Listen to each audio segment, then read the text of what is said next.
today we really want to focus on that relationship type marketing.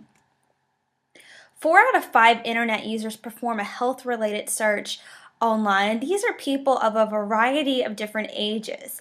People anywhere from 18 to 29, we have 37% of them doing searches, 30 to 49, 53%, 50 to 64, 41%, and then 65 plus, you have 30% of people. So the internet isn't something that's just for the younger demographic. People of all ages are utilizing online media to find out information about healthcare and health search and health needs that they might have.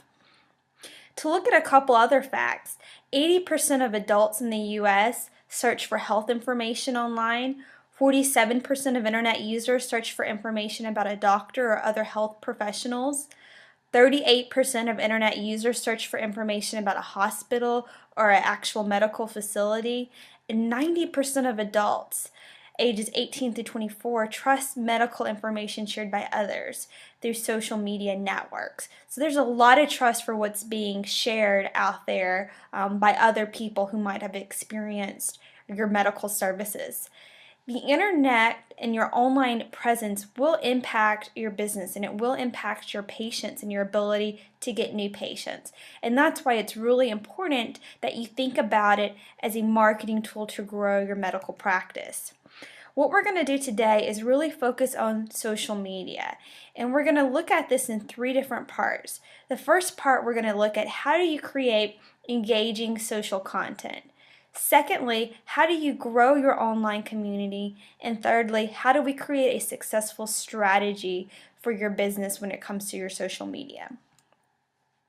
Social media is the #1 activity on the internet. 3 out of 4 Americans use social technology.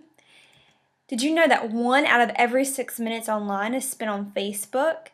There are 340 million tweets sent every day. If Facebook were a country, it would be the 3rd largest country. 53% of people on Twitter recommend products. So these are businesses and products that they're interacting with, and they promote it via tweets. 90% of people trust online recommendations from people that they know. However, only 14% trust traditional TV advertisements. 93% of marketers use social media for their business. So again, these are really strong statistics as far as the impact of social media for your practice and as a business owner.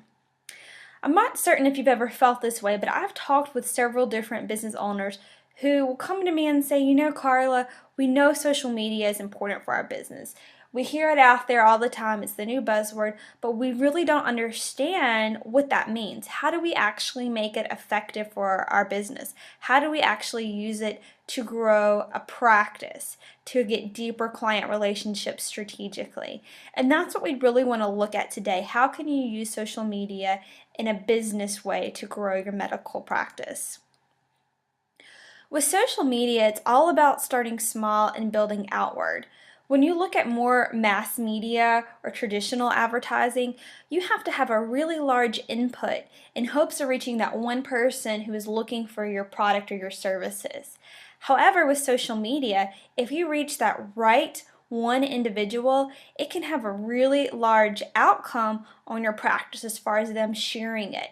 We've always known word of mouth is really important with any business or with any medical facility, but imagine taking that word of mouth and putting it online so that now when one person shares it, it gets shared with their several hundred friends. And then when one of their friends shares it, it's shared with another several hundred group of friends, and so forth. So the impact of that one small individual can actually have a really big outcome. There are several benefits to social media when it comes to your practice. First of all, it creates customer loyalty. You have the ability to also engage and listen to your community. People no longer have to just take media and listen to the message. They can now actually interact with it, thus making it social. So you really want to be sure that you're capitalizing on that. You're listening to what people are saying and you're conversing and engaging back with them. Social media allows you to have top of mind brand awareness, and this is key for medical doctors because people don't always have a need immediately for your service. Maybe you're a dentist and they only go in, every 6 months, or maybe it's for annual checkups, or maybe it's only when they're sick. So you need a way to maintain that top of mind brand awareness. And what better way to do it on the platform they're already using on a daily basis with social media by just providing valuable, good information. So again, it's that outlet to get that brand awareness, but also to communicate information. It'll increase your online presence when you do a search for your business name or even things related to your products or services. Your different social platforms, your different social communities can actually get indexed in the search engines. A lot of the time, if you search for a business name, the reply right underneath it in a search result is maybe their Facebook page or their other social community. So again, it takes up more online real estate, increases that online presence. You also have the ability to have a professional and expertise branding, so you can, again, position yourself as that expert, that person who really cares about them, not just when they have a need for your service, but ongoingly. And then this is also very important. It allows your business to have a personality. In the medical world, it can often be pretty sterile, pretty, here are just the medical facts, and you really want to connect with people. And social media gives you that platform to really have a strong personality behind your company. So let's go ahead and get started with our 3 different steps to success. And first, we want to look at setting up your account and creating engaging social content. When you're setting up a social media platform, there's a couple things you want to keep in mind. First, you want to be sure that you're setting it up as a business account. For example, for Facebook, if you've set up your business account where you can, friend people, chances are it's set up as a personal account. A business account will actually have likes instead. But this is the case with other social platforms as well. You want to be sure it's not a personal account, but you've set it up as a business account. Also, you want to set it up with a company email address.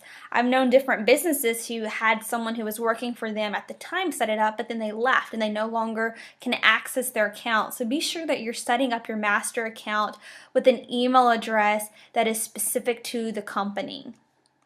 You want to be consistent with your brand elements and your business information across platforms. Little things like even correctly using the full correct listings for your address. Like if you're on a street, instead of doing ST period, writing out street or whatever it is, being consistent. But also from a branding standpoint, using your logo, using the same colors, making sure that it looks consistent so when people are on different platforms, it matches your overall brand message, even with your website and other marketing, so they know that they're a part of the same practice. Be visual with your social platforms. A lot of social platforms really give you some great real estate for imagery. About a year and a half ago, Facebook moved to Facebook Timelines, just as an example, and they give you that great space at the top to really have a visual image. And I've seen a lot of different medical practices and business that aren't utilizing that. They've left it at kind of that gray area. And this is really an opportunity for you to have some strong visuals to connect with people. So I would certainly encourage you when you're setting up accounts to make sure you take advantage of that visual space. Keep the voice and general themes of your different sites consistent. Again, that goes back to just having a consistent brand. Have a plan for multi-admin users.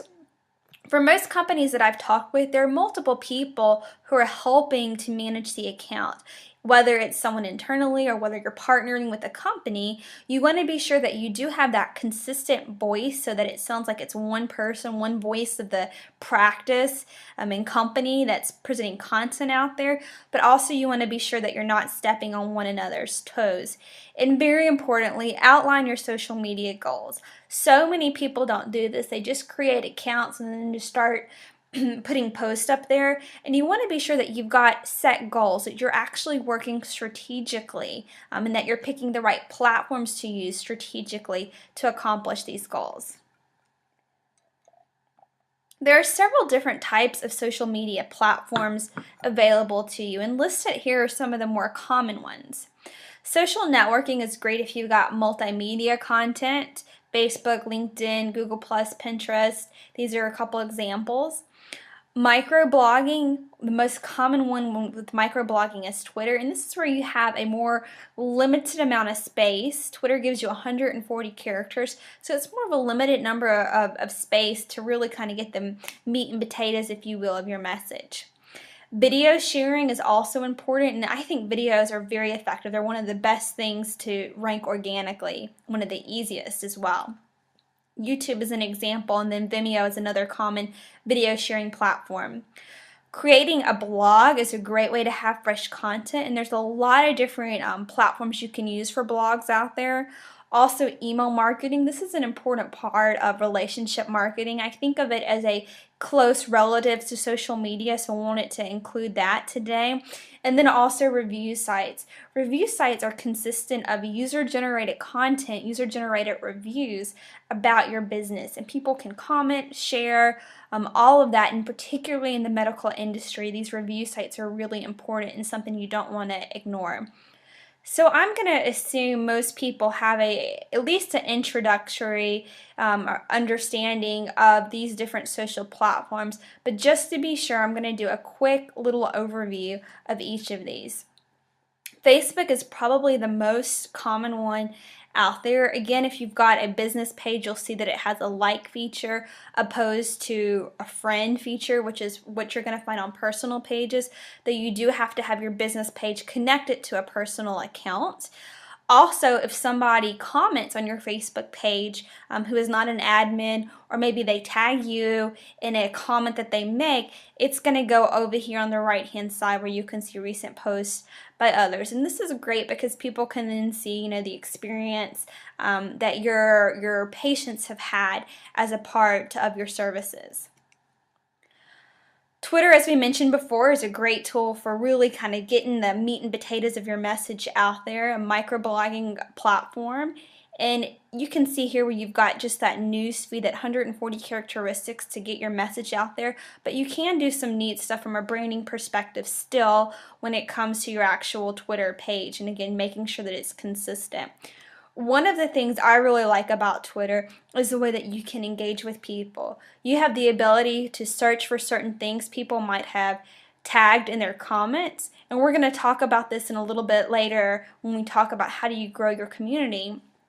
But let's say you wanted to find people who searched or have commented on eye doctor Nashville. We can do a search and we can see here somebody has tagged that information, and we can comment back to them. We could say, hey, we noticed you're looking for an eye doctor in Nashville. We would love for you to come in and talk with us, or we've got some specials right now we wanted to share with you. But it just allows you a great platform to actually listen and engage with your potential patients. LinkedIn is another platform a lot of people forget about, and I would certainly encourage you all to have a personal LinkedIn account for simply professional branding, but you can create an account for your business as well. If you do a lot with business professionals or just wanting to establish, again, that branding, this is a good platform to use. And you can see here that it works similar to like a Facebook or Twitter, where you can actually follow the account. There's a news feed where you can put updates as well. Google Plus is a little bit more of a recent social platform. It's been around for probably about 2 or so years, I believe now. But this is Google's response to Facebook. Ultimately, both Facebook and Google want to be social search engines. One doesn't want to just be a search engine, one doesn't want to just be social media. They want to be a social search engine. So Google created Google Plus, and you can build up your followers. They're known for what they call circles, where you can categorize people into different categories, into different circles. You can do multimedia content here as well, again, very similar to Facebook, where you can put your text, videos, and you can see people who are within the circle, and you can follow as well. If you hit the +1 button, that's very similar to liking per se on Facebook. And you don't want to ignore Google Plus. Again, because it's part of the Google family, it's a Google entity, it can impact you in your search ranking. So Google Plus is something that you also want to make sure that you've got an account professionally set up. Pinterest is a more recent, if you will, player to the social media club, and this started very heavily female oriented, and it was just sharing like recipes and arts and crafts, but it's really grown because what we've seen is a lot of people who look at content on Pinterest actually end up linking and going back to the website. So there's things that you can do as a medical professional to connect with people, whether it's quotes about, a healthy life, whether it's pictures of encouragement, whatever it may be, as long as you're strategic. Pinterest could potentially be a platform you want to look at strategically within your social media plan. Again, it all depends on what your goals are. Also, Pinterest is very female oriented, and in most medical cases, the female is the one who makes the medical decision for the family. So it's a good way to connect with those moms out there who are really leading the medical charge when it comes to their family's medical decisions. YouTube, as we mentioned before, is the most common platform when it comes to sharing videos. YouTube is actually owned by Google, and it's considered a search engine even though it's a social platform. It's actually considered the second largest search engine. And videos are great. You can do how-to as far as how to check for something, or you can do educational tidbits on video. It's a great tool to, again, make it personal and to connect with people, because videos are very engaging when it comes to having good content and having information that people want to share. And then a blog, as we mentioned before, is great for having fresh content. People can actually subscribe to a blog.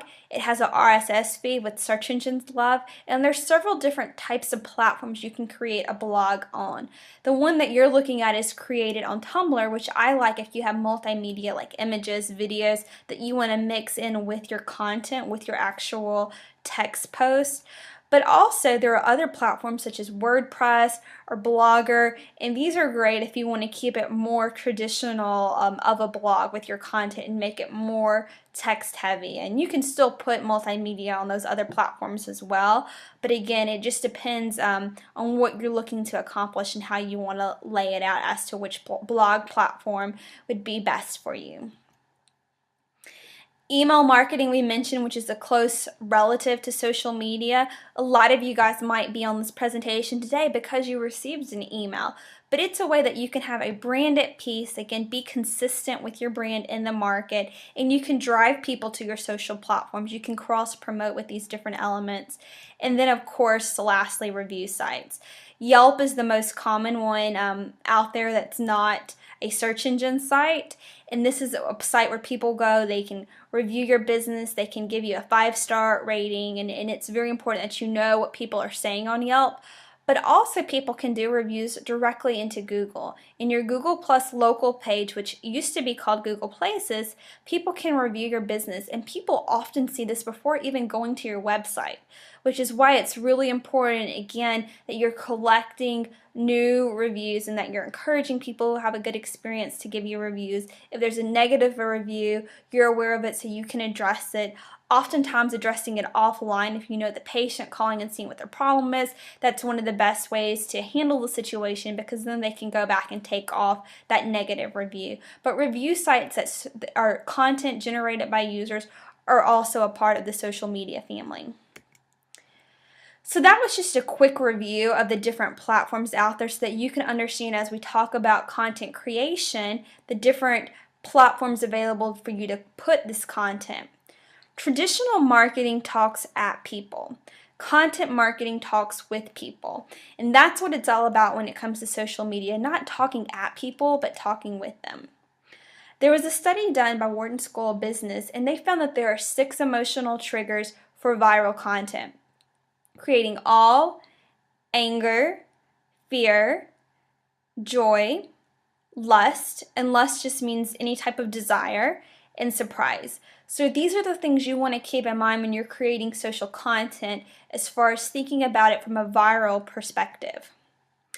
The study also found that positive content is far more likely to go viral than negative content. And I've talked to a lot of people who have been really concerned about, oh, there's going to be negative comments or negative posts that people put out there that's going to get shared about my business or my medical center, and that really is not a fear that you need to give a lot of validity to, because people do want to share the good. They want to focus on positive.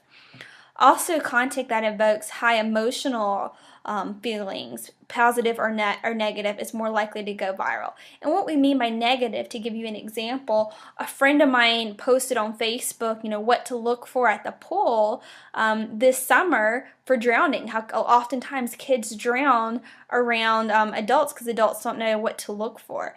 And though I don't have any children myself, seeing that, it did evoke that negative feeling of somebody drowning. It evoked fear that we talked about a minute ago. And so even though it's not per se a negative thing about any business, it hit those emotions that made me want to read it and share it to take action. And then also to mention from the study, content that is of practical use is what's most likely to go viral. So again, things that people can actually apply to their lives. Those are the things that they want to know about and that they want to share with their friends. So I have a couple content tips for you, and if you're taking notes, I would encourage you to write down these different tips here. But first of all, you don't want to spam people with self-promotions. I always use the example, if we went to lunch and all I did was talk about myself, chances are you would never want to go to lunch with me again. However, if we went to lunch and I asked questions about you and learned about you, and then maybe you asked some questions about me, and then I mixed in a little bit of business talk at the end, chances are you would say it was a pretty good experience. And you have to think that way with your social media. Don't make it all about yourself, your business, your practice. Think about the needs of your community. Think about the needs of your followers. You also want to post useful information to your industry and local information. Things that, again, are going to be a practical use to the people who are part of your community. You can share and repost other valuable content others have created. It's not always about reinventing the wheel. If there's good content out there, we want to capitalize on that and share that. Also, offering valuable promotions or specials is something else that can be beneficial to your community, and it rewards them for being a part of your online community. Multimedia is key when it comes to your post. It has much higher engagement than just text alone. So putting pictures, videos, links to other articles or sites. In fact, posts that have images with them, according to Facebook, are 120% more likely to be shared. So again, multimedia is going to be huge when it comes to your content. I also encourage people to think about what's going to stick out.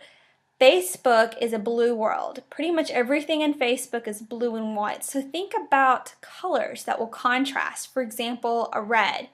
Things that will draw people's attention and help them to focus on the information that you're creating. Keep your interactions positive. This is really important. Your social community is not the place where you want to talk about, politics or healthcare per se in the news, or you're upset about some patient or some employee. You really want to think of this as an extension of your business and keep all your interactions positive. And lastly, and most importantly, be engaging, interesting, fun, and authentic. People want to do business with people they like. They want a doctor that they like, that they can see themselves long-term working with and bringing their family into. So you want to be engaging, you want to be interesting with the information so that people stay and continue to be a part of your community. You want to have fun with them. Again, people want things that is enjoyable to them, but very important, you want to be authentic. This is a huge theme when it comes to social media, being real. 92% of people trust recommendations from people they know. 72% trust other consumers online, but only 15% trust brand messages, which is traditional advertising. So again, having users create your content, having users put those positive reviews, having users comment on your social platforms, positive information, having them actually share tips that you're creating and putting out there. These things have a lot of weight when it comes to growing your practice, and that's something you really want to think about when it comes to your online marketing, and really any marketing for that matter. So as we move from step 1 to step 2, just doing a content summary, couple things you want to keep in mind is, first, always evoke a strong positive emotional response. 2, appeal to consumers to motivate each other, appeal to them to share this and grow the community themselves. Build your reputation as a trusted source. Keep it simple, don't overcomplicate things, and be human. Appeal to a consumer's sense of humor, their sense of humanity. So moving forward, how do you grow your online community? Now that you've got it set up, you've got good content, how do you get more people involved with your community online? Again, this is another place where I would encourage you, if you're not taking notes, to really write down these tips. First, you can use certain symbols, such as the hashtag sign. If you want to tag certain keywords, or if you want to include people, you can use the @ symbol here to tag other people and include them in the information that you're posting and sharing. So that's something I would certainly encourage you to do. Also, if you're using like a hashtag, use local keywords too. If you're a orthopedic in Franklin, Tennessee, then tag that information in there so that if people are looking for tips, they can get that local information too. This next one is kind of a ninja Facebook social media move, if you will, but you actually don't have to like other websites, other Facebook pages to engage with users on those sites.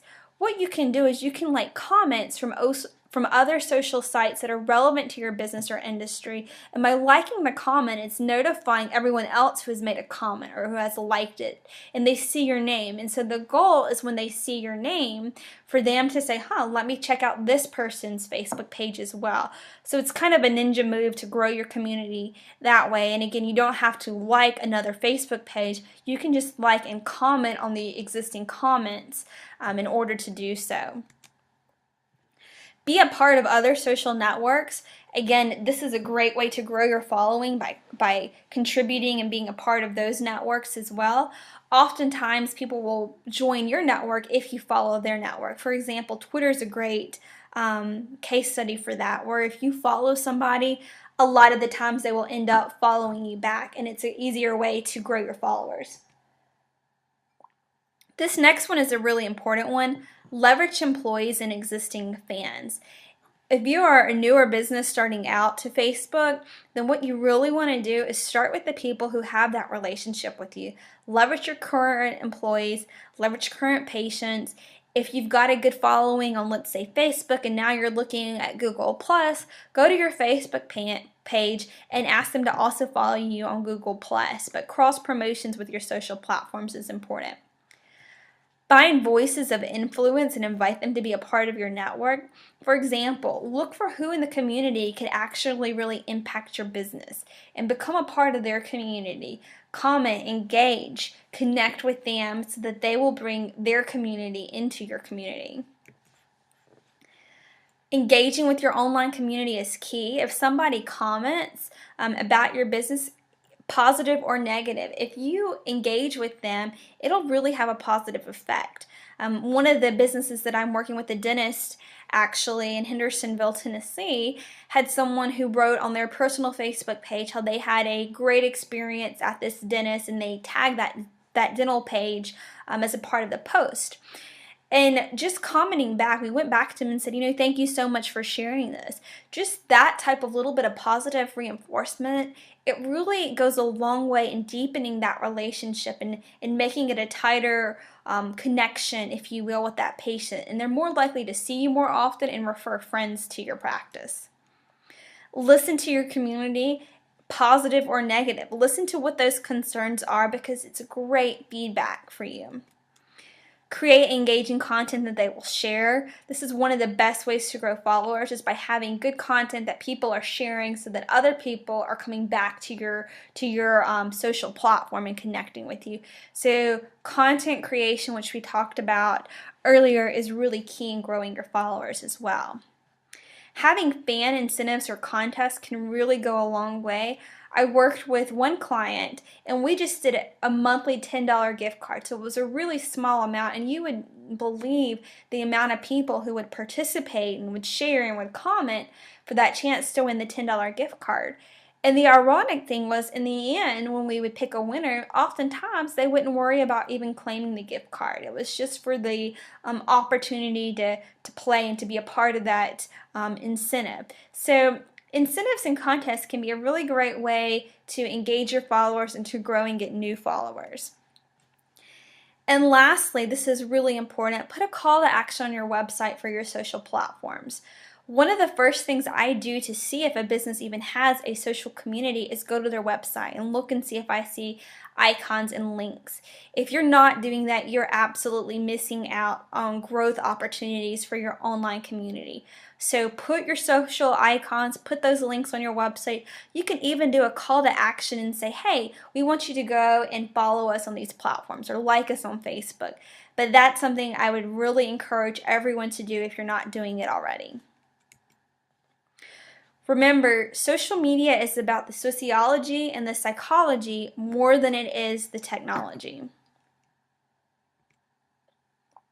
Another thing you can do to grow your Facebook your Facebook followers is to do Facebook advertising. Facebook allows you to do some really niche targeting to a very specific and custom demo. Let's say that you are a pediatric doctor and you want to go after females of a certain age range in a certain location who have classified themselves as moms. This is something that you can do. Again, it's really niche targeting. With Facebook ads, you can target people based on interest, geography, age, gender, groups, education, and the list just goes on. You can purchase Facebook ads via a pay-per-click, PPC, where you only pay money when they actually click on your ad, or you can do a cost per thousand impression, CPM. And what that means is for every 1,000 people who see your ad, you get charged a fee. And the CPMs with Facebook are really small. They're usually like 10, 15, 20 cents. It's some really small amount. There's a couple different ways you can do ads with Facebook. You can do the traditional marketplace ads. These are ads that you see over on the right-hand side. You can do a sponsored story. If you're sending people to your Facebook page, you can have people who they're connected to it show up and say, Carla likes this page. So it's like a personal endorsement from someone in their community, in their online community. You can do a promoted ad, and this is where if you post something on your Facebook page and you want to keep it closer to the top of the news feed, you can pay to kind of promote that and keep it a bit higher up. But you can also do something called a page post ad, and I'm a big fan of these. And this is where when you do a post on your Facebook page, you can actually do this niche targeting that we talked about and have it go to other people's news feeds. And this is important because it'll go to mobile news feeds. And a lot of people use Facebook on their mobile device. You could also do a very specific call to action with your Facebook ads. You could send them to a promotional landing page, and this is like a one-page summary of specials where, let's say if you're like a dentist and you want to offer teeth whitening, or maybe you're doing a back-to-school physical discount or a flu shot or whatever it may be, you can have a page with that special offer that you send people to utilizing your Facebook ads or other marketing techniques out there. So now we've talked about creating good content. We've gone through a couple different ways that you can grow your online community. Let's move into talking about how do you maintain it successfully? How do you create a business strategy for your social media? You can't approach new media with old thinking. Social media is not free. Oftentimes I'll talk with people and they're like, oh yeah, we can do this. It doesn't cost anything to set up an account. But it's not free because it requires people, technology, and time.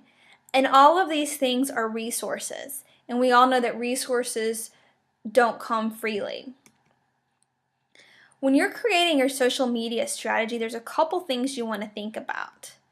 First, what are your goals for social media? 72% of businesses that use social media do not have a clear set of goals or a clear strategy for their social platforms. 72%. We don't want to be in that 72%. We want to have a clear goal going into it for the social media. What platform should you use to accomplish these goals? Again, another question we want to ask when it comes to establishing your social media strategy. What is your voice? What's going to be the voice of the practice? Is it going to be more professional? Is it going to be more casual? Do you want to have a little bit of fun? Is it kind of geeky? What's the voice that you want to reflect your business? Who makes up your target audience? Who are the people that you really want to go after to drive into your practice? What are their interests? This way we know how we want to target them. What types of content will you create? Video, images, posts, but what type of content do we want to create? Blog information, all of that goes into this. How frequently will you post? A lot of businesses feel like they've got to post all the time, and you really don't. If you don't have valuable content all the time, then you don't want to post it. At the same time, though, you don't want to go a week without having some type of new content. So for most businesses, I recommend somewhere between 3 to 5 times a week. Again, it varies based upon your goals and your type of practice and the type of information you're having out there. But you have to think about how frequently do you want to post content? How will you manage your social media? Do you have somebody internally who can help you with that? Do you need to reach out to an outside firm? But who's going to be managing your strategy and your implementation and execution of social media? And how will you determine that your social media is a success? What metrics will you use to make sure that you are moving in the right direction and that this is successful for your business? There are a lot of different ways people use social media strategically.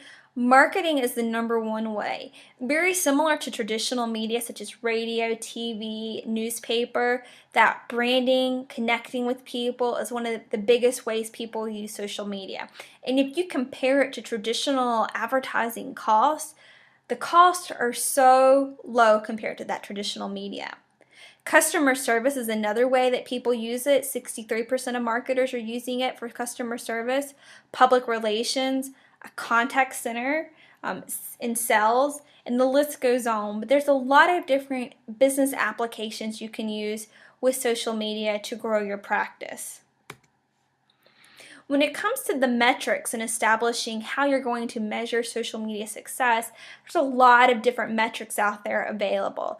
Some of these may apply to your business, some may not. So you really have to go through, as we said at the beginning, and figure out what are the metrics you're going to use to determine success. Perhaps it's new visitors to your website. If you have any type of analytics, you can see your referring traffic and you can see what type of visitors that you have coming to your website from what social platforms. Perhaps it's impressions, how many times people are seeing your message and your content. For example, when you post on Facebook, it'll tell you how many people saw that. And so you can look and see how many weekly impressions you're getting. You can look at click-throughs, how many people are clicking on the information that you're putting out there. Retweets, mentions, how many people are sharing content you create. You can look at it as positive word of mouth. You can measure your follower growth, your positive press. If you're doing email marketing, you can see how many people are opening your emails and where they're actually clicking. Emails have a lot of great reporting. If you have a particular special or incentive, we can look and see how many people are redeeming that. Also, how many people are doing social comments. And let's say you're doing a video, we can see how many people on YouTube are watching your video and are sharing it. So there's a lot of different metrics out there. Again, it's just figuring out the strategy for your business and which of these metrics you're going to apply. Research has been done for businesses of a variety of different sizes, some with expensive products, some with really cheap, like a Coca-Cola type of a product. But what they found on average is a Facebook fan is worth $174.17. However, ultimately, we know the value of a Facebook fan is dependent upon the value it brings your business. Ultimately, if you're seeing an increase in new patients and current patient visits, then we know your online brand is growing and it's producing dollars. It's producing revenue for your practice. We don't have a choice on whether we do social media. The question is, how well do we do it? Social media isn't a fad, it's a fundamental shift in the way we communicate.